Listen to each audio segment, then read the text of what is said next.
Hello my dear students, welcome to your master chem channel. कैसे हैं प्यारे बच्चों? Very good. आज मैं Amla Shankar Yadav master chem channel की तरफ से IIT, JEE and NEET foundation के बच्चों के लिए वीडियो लेकर आया हूँ सॉल्यूशन इलेक्ट्रोकेमिस्ट्री चैप्टर से, इलेक्ट्रोकेमिस्ट्री चैप्टर से। तो आज के वीडियो में प्यारे बच्चों हमारा डिस्कशन होगा इलेक्ट्रोलिसिस ऑफ एसिडुलेटेड वाटर, एसिडुलेटेड वाटर यानी एसिडिफाइड वाटर। तो यहाँ पर क्या होगा, वाटर का भी इलेक्ट्रोलिसिस होगा यानी वाटर का भी आयनाइजेशन होगा और एसिड का भी आयनाइजेशन होगा। यानी आप ये समझ लो कि दो टाइप के कैटायन बनेंगे और दो टाइप के एनायन बनेंगे। तो यहाँ पर बात आती है डिस्चार्ज पोटेंशियल की, डिस्चार्ज पोटेंशियल की। तो इसके बारे में मैं आपसे डिस्कशन करता हूँ और लास्ट में प्यारे बच्चों क्वेश्चन भी है जो कि आईआईटी, जेई और नीट में आए हुए हैं, वे क्वेश्चन भी है। तो देखते हैं। हाँ तो प्यारे बच्चों, इलेक्ट्रोलिसिस ऑफ एसिडुलेटेड वाटर, एसिडुलेटेड वाटर यानी एसिडिफाइड वाटर या एक्वस एसिड कहिए, एक्वस एसिड ही ज़्यादा बेटर पड़ेगा। Water is only weakly ionized. Water is slowly ionized, weakly ionized, and hence is a poor conductor of electricity. But the presence of acid makes it a better conductor. This is because water acidified with sulfuric acid contains three types of ions. तो प्यारे बच्चों, water electricity का conduction बहुत poorly करता है, इसलिए कि उसका आयनाइजेशन बहुत वीक होता है, काफ़ी वीक, वेरी स्लो होता है। अब इस वाटर में थोड़ा सा एसिड अगर मिला दें तो वाटर एसिडिफाइड हो जाएगा। अब उसका आयनाइजेशन बहुत अच्छा होगा और एसिड के भी आयंस होंगे और इलेक्ट्रिसिटी का कंडक्शन बढ़िया से करता है, अच्छे से करता है। तो water is weekly ionised and hence is poor conductor of electricity, but the presence of acid makes it a better conductor. लेकिन हम इनमें एसिड मिला देते हैं, वाटर में एसिड मिला देते हैं तो वाटर एक बेटर कंडक्टर बन जाता है। This is because water acidified with sulphuric acid contains three types of ion. तीन टाइप के आयन होंगे प्यारे बच्चों, एक तो हाइड्रोजन आयन, हाइड्रॉक्सिल आयन और सल्फेट आयन। वाटर में हम सल्फ्यूरिक एसिड मिला देते हैं तो हमको तीन टाइप के आयन मिलते हैं, हाइड्रोजन आयन, हाइड्रॉक्सिल आयन और सल्फेट आयन। देखते हैं। तो पहले तो वाटर का आयनाइजेशन प्यारे बच्चों कर देते हैं। ये वाटर है, ये वाटर है ना। अब वाटर का ionization hydrogen plus aqueous, hydroxyl minus aqueous, ये आयन बन गया। अब सल्फ्यूरिक एसिड का है, एक्वस है, तो सल्फ्यूरिक एसिड से हाइड्रोजन आयन बने हैं, दो हाइड्रोजन आयन बने और सल्फेट आयन। तो इस तरह से देखा जाए वाटर से भी हाइड्रोजन आयन बन रहा है, सल्फ्यूरिक एसिड भी आयन बन रहा है। तो पूरे सॉल्यूशन में हाइड्रोजन आयन हो गया, हाइड्रॉक्सिल आयन हो गया, सल्फेट आयन, तो थ्री टाइप के आयन तो हो गए, है ना। अब एसिड मिलाने से वाटर एक बेटर कंडक्टर बन जाता है, पहले बताया मैंने। फिर अब क्या होगा, अब ये आयन बन के तैयार हैं। अब इलेक्ट्रिसिटी जब सप्लाई होगी तो इनका मूवमेंट होने लगेगा अपने अपने इलेक्ट्रोड की ओर। तो when electric current is passed through the acidulated water, hydrogen ions move towards cathode. जो पॉजिटिव आयन कैटायन हैं वे कैथोड की ओर मूव करेंगे और एनायन एनोड की ओर। तो हाइड्रोजन आयंस, जितने हाइड्रोजन आयन हैं वो सब किधर की ओर जाने लगेंगे, कैथोड की ओर। और जितने माइनस आयन हैं, हाइड्रॉक्सिल आयन और sulphate ion, move towards anode की ओर जाने लगेंगे। अब आती है वहाँ पर कि एक इलेक्ट्रोड कैथोड पर दो दो कैटायन, एनोड पर दो दो एनायन पहुँच चुके हैं, लेकिन डिस्चार्ज किसका होगा प्यारे बच्चों? तो देखिए, since the discharge potential of hydroxyl ion is the less than sulphate ion, the hydroxyl ions are discharge and sulphate ion remains in the solution. Similarly hydrogen ions are discharge at cathode.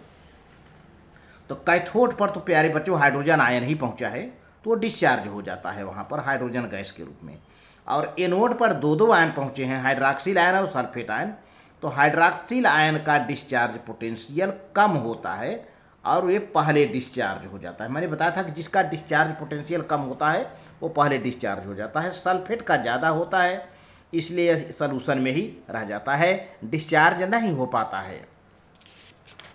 अच्छा, अब reaction देखिए, हम reaction दिखाते हैं। Reaction at electrodes, cathode पर क्या है, cathode पर आप जानते हो रिडक्शन होता है। ये हाइड्रोजन आया है तो ये इलेक्ट्रॉन लेगा, देख रहे हैं ना, एक हाइड्रोजन प्लस चार्ज है, एक प्लस चार्ज है तो एक इलेक्ट्रॉन लेगा और ये हाइड्रोजन एटम में बदल गया, जो कि हाइड्रोजन एटम अनस्टेबल है। अच्छा, अब चूंकि इलेक्ट्रॉन ये ले रहा है तो पहले प्रोसेस देखो प्यारे बच्चों क्या हुआ, रिडक्शन, और हाइड्रोजन लेने के बाद तुरंत किस में कन्वर्ट हुआ, हाइड्रोजन एटम में। तो ये तो प्राइमरी चेंज हो गया है ना। लेकिन यह हाइड्रोजन एटम देर तक नहीं रह पाता, अनस्टेबल है। दोबारा हाइड्रोजन एटम आपस में मिल करके क्या बनाते हैं, हाइड्रोजन मॉलिक्यूल, हाइड्रोजन गैस। ये सेकेंडरी चेंज हो गया, सेकेंडरी चेंज हो गया। तो मैंने बताया था कि रिडक्शन के तुरंत बाद जो भी चेंजिंग होती है वो प्राइमरी चेंज है। अब प्राइमरी चेंज के बाद जो कोई और चेंज होता है तो उसको हम सेकेंडरी चेंज कहते हैं। अब आ जाइए एनोड पर। ये प्यारे बच्चों हाइड्रॉक्सिल आयन है। अब इस पर एक माइनस चार्ज बना हुआ है, मतलब इस पर इलेक्ट्रॉन पड़ा हुआ है। अब ये इलेक्ट्रॉन छोड़ देता है और जो इलेक्ट्रॉन छोड़ता है उसका क्या होता है, ऑक्सीडेशन। तो OH बना और ये प्राइमरी चेंज है। अब यह OH प्यारे बच्चों अनस्टेबल रहता है, तो 4OH आपस में ये मिल करके किस में कन्वर्ट हो जाते हैं, वाटर मॉलिक्यूल और ऑक्सीजन में। वाटर मतलब सेकेंडरी चेंज हो गया यहाँ पर भी। तो इस तरह से ओवरऑल रिएक्शन देखा जाए तो 4H plus 4OH 2H2 plus 2H2O plus O2 ये हो गया। या ऐसे कहिए 2H2O का इलेक्ट्रोलिसिस करेंगे 2H2 प्लस O2 हो गया एट कैथोड एट एनोड। तो एनोड पर क्या निकलेगा, ऑक्सीजन गैस, और कैथोड पर हाइड्रोजन गैस, ये रहा। अच्छा, अब इसी तरह से एक और है, electrolysis of an aqueous solution of sodium chloride. वहाँ तो एसिड था, एसिड पानी में एसिड मिला दिया था थोड़ा सा। अब यहाँ पर सोडियम क्लोराइड में पानी मिला देंगे। सोडियम क्लोराइड सॉलिड नहीं है, इसमें पानी मिला देंगे तो एक्वस सॉल्यूशन हो जाएगा। तो पानी का आयनाइजेशन होगा और सोडियम क्लोराइड का आयनाइजेशन होगा प्यारे बच्चों। तो यहाँ पर भी कैथोड पर 2-2 कैटायन पहुँचेंगे और एनोड पर 2-2 एनायन पहुँचेंगे। देखते हैं, sodium chloride and water ionises as, दोनों साथ साथ आयनाइज होंगे। सोडियम क्लोराइड भी आयनाइज होगा और वाटर भी। तो सोडियम क्लोराइड को पहले देखते हैं, sodium plus chloride minus, almost completely ionised हो जाता है। लेकिन वाटर की बात करें तो देखिए प्यारे बच्चों, वाटर ये hydrogen ion aqueous, hydroxyl ion aqueous, ये वीकली आयनाइज्ड होगा, कंप्लीटली नहीं, वीकली। अब ये सॉल्यूशन में पड़े हुए हैं, क्या क्या पड़े हुए हैं, hydrogen ion, sodium ion, chloride ion, hydroxyl ion. अब आप देखो 2 प्लस आयन हैं, एक सोडियम आयन है और एक हाइड्रोजन आयन है, ये दोनों कैटायन हैं, और 2 एनायन हैं, क्लोराइड और हाइड्रॉक्सिल आयन। तो इस तरह से 2-2 कैटायन कैथोड पर पहुंचेंगे, 2-2 एनायन एनोड पर पहुंचेंगे। अब बात होती है कौन डिस्चार्ज होगा। डिस्चार्ज वही होगा जिसका डिस्चार्ज पोटेंशियल कम होगा प्यारे बच्चों। तो इसके लिए हमने लिस्ट दिया था, आप उसको देख लीजिए। Are passing current sodium and hydrogen ion move towards cathode, while chloride ion and hydroxide ion move towards anode. At cathode, both sodium and hydrogen ion are present near the cathode. Since discharge potential of hydrogen ion is lower than sodium ion, hence hydrogen ion discharge first and sodium ion remains in the solution. बहुत बढ़िया। Cathode की बात करें तो cathode पर 2-2 cation पहुंच चुके हैं, एक सोडियम प्लस और एक हाइड्रोजन प्लस। अब दोनों वहाँ पे डिस्चार्ज होना चाहते हैं, तो डिस्चार्ज कौन होगा, जिसकी डिस्चार्ज पोटेंशियल कम होगी। तो प्यारे बच्चों देखा जाए तो हाइड्रोजन प्लस की डिस्चार्ज पोटेंशियल कम है, ये डिस्चार्ज हो जाता है कैथोड पर हाइड्रोजन गैस के रूप में, और सोडियम आयन डिस्चार्ज नहीं हो पाता, वो सॉल्यूशन में रह जाता है। तो अब देखिए यहाँ पर एक रिएक्शन दिया गया है, हाइड्रोजन प्लस एक इलेक्ट्रॉन ले लिया तो हाइड्रोजन आयन में, हाइड्रोजन आयन ये रिडक्शन हो गया, रिडक्शन हो गया, प्राइमरी चेंज। अभी hydrogen ion hydrogen atom unstable है, तो हाइड्रोजन एटम और एटम मिल करके क्या बनाया, हाइड्रोजन गैस मॉलिक्यूल बनाए, सेकेंडरी चेंज हो गया प्यारे बच्चों। इस तरह से हम देखते हैं। तो hydrogen gas evolved at cathode. अब एनोड की बात करें, एनोड पर दो आयन पहुंच चुके हैं, क्लोराइड आयन और हाइड्रोक्साइड आयन। तो क्लोराइड आयन प्यारे बच्चों पहले डिस्चार्ज हो जाएगा, क्योंकि क्लोराइड आयन की डिस्चार्ज पोटेंशियल हाइड्रोक्साइड आयन से कम होती है। तो at anode both chloride and hydroxide ions are present near the anode, but discharge potential of chloride ion is lower than that of the hydroxide ion. Thus chloride ion is discharged first and hydroxide ions remains in the solution. तो hydroxide ion solution में रह जाता है। Chloride ion ये है, देखिए इस पर माइनस चार्ज है ना, तो इलेक्ट्रॉन ये दे देता है प्यारे बच्चों। तो यहाँ पर ऑक्सीडेशन होगा और क्लोरीन एटम में बदल जाएगा, इसको हम प्राइमरी चेंज कहते हैं। अब क्लोरीन एटम अनस्टेबल रहेगा, तो दो क्लोरीन एटम मिल करके क्लोरीन गैस बना लेते हैं, इसको सेकेंडरी चेंज कहते हैं। तो इस तरह से देखा जाए तो क्लोरीन गैस एनोड पर इवॉल्व होती है।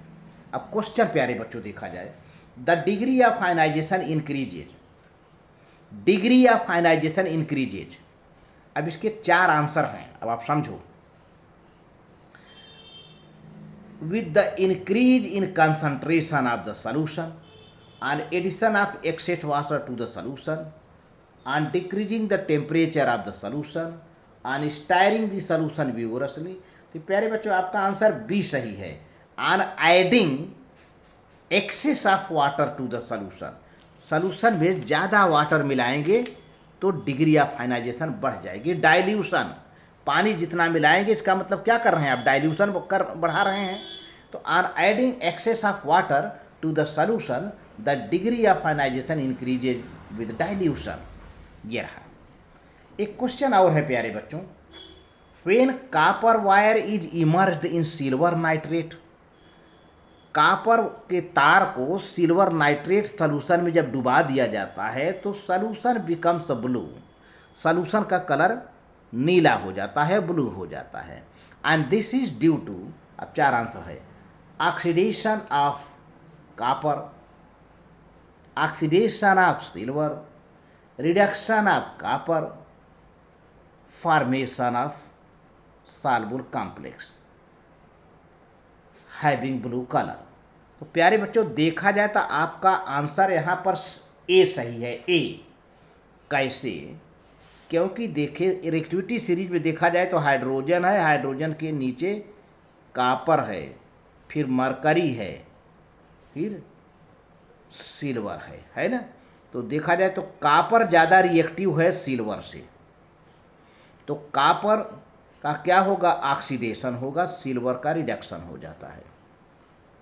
तो कॉपर का ऑक्सीडेशन होगा प्यारे बच्चों, कॉपर अपना इलेक्ट्रॉन सिल्वर को दे देगा, ठीक है, कॉपर अपना इलेक्ट्रॉन सिल्वर को दे देगा, सिल्वर क्या हो जाएगा, रिड्यूस हो जाएगा, कॉपर ऑक्सीडाइज्ड हो जाएगा। तो आपका आंसर ये सही है। इसके समझने के लिए सबसे बेटर तरीका है रिएक्टिविटी सीरीज, है ना। तो हाइड्रोजन के नीचे कॉपर है, तब मरकरी है, तब सिल्वर है, तो जो जितना नीचे होता है उसकी रिएक्टिविटी उतना कम होती है, मैंने बताया था। इसका मतलब कॉपर और सिल्वर की बात करें तो कॉपर ज़्यादा रिएक्टिव होगा, सिल्वर कम रिएक्टिव होगा, इसलिए कॉपर का ऑक्सीडेशन हो जाता है और सिल्वर का रिडक्शन हो जाता है। तो प्यारे बच्चों वीडियो अच्छा लगे तो लाइक करके सब्सक्राइब करना, शेयर करना। Thank you very much.